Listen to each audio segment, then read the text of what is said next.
दिलान कहाँ है? जब मैं सूप गर्म कर रही थी तो तभी किचन से निकल गई थी। मैं समझी कमरे में आ गई होंगी। लेकिन आखिर वो जा कहाँ सकती है, समझ में नहीं आ रहा। नहीं मालूम बाबा, कोई आइडिया नहीं, और फोन भी नहीं उठा रही। फिक्र न करो, यहीं कहीं आसपास ही होगी। जियान और गार्ड्स भी निकले, ढूंढने मिल जाएगी।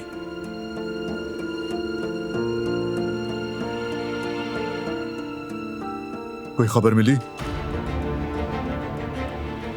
अब तक पता नहीं चला। कहाँ है ये लड़की, कहाँ चली गई? खुद को संभालो बारान, पुरसुकून रहो। यहीं गई होगी, आ जाएगी अभी। खदर खातून, आप जाइए, कोई मसला नहीं है।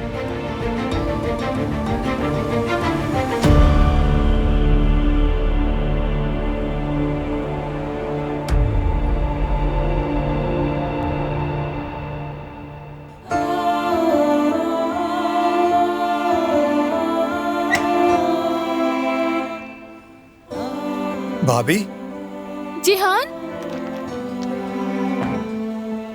भाभी आप यहाँ क्या कर रही हैं?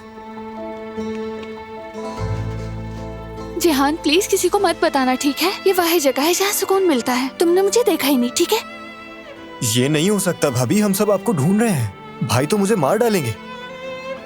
सॉरी, मैं भाई को कॉल कर रहा हूँ।